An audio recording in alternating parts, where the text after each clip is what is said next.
que ce soit pour un départ à la retraite, un peu entre copains ou tout simplement un week-end, on va être amené à boire de l'alcool. L'idée, c'est que la quantité forcément va avoir des conséquences.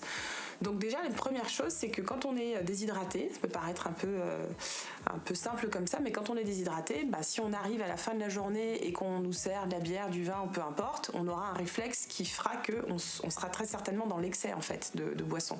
Donc déjà, toute la journée de bien s'hydrater, c'est un conseil qui est assez simple, mais qui est très efficace pour éviter en fait tout simplement de récupérer et de boire trop à l'occasion de l'apéritif par exemple. Ensuite, on peut alterner tout simplement, parce que souvent en fait c'est juste la déshydratation. Quand on va boire de l'alcool, très souvent en plus on a des apéritifs qui sont plutôt salés avec les cacahuètes, avec les olives vertes, tout ça c'est très salé, ça donne soif, donc on va boire de l'alcool. Mais donc l'idée c'est d'alterner un verre d'alcool avec un verre d'eau, histoire en fait tout simplement de ne pas être trop déshydraté, d'avoir aussi beaucoup moins mal à la tête le lendemain, ça c'est sûr, et ça permet de limiter un petit peu comme ça sa consommation d'alcool. Si on parle justement de consommation et on parle en fait d'alcool, on peut parler d'unité. En fait, quand on dit une unité d'alcool, c'est un verre de vin, ça va être aussi un demi de bière.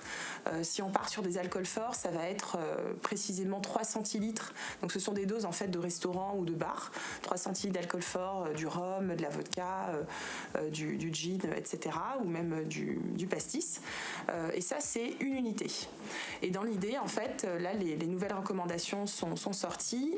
C'est de ne pas dépasser 2 unités par jour quand on boit et de ne pas dépasser 10 unités par semaine. Pas 2 jours consécutifs avec de l'alcool et des jours sans alcool. Donc ça, c'est les 4 recommandations qui sont assez récentes sur justement la consommation pour éviter justement de consommer trop d'alcool, de se faire mal au foie, entre autres. Il y a une chose à savoir au niveau de l'alcool, c'est que si on est à jeun, entre le moment où on le boit et le moment où l'alcoolémie est la plus haute dans le sang, le taux d'alcool est le plus haut dans le sang, donc l'alcoolémie, c'est 45 minutes en moyenne. Pour un individu, un homme, on va dire, qui fait 1m70. Et si on mange, c'est 90 minutes. Donc ça veut dire qu'entre le moment où on boit, on va très souvent avoir l'effet qui va être assez rapide, mais par contre, le taux va être le plus important, 3/4 d'heure à 1h30 après, selon qu'on ait mangé ou pas.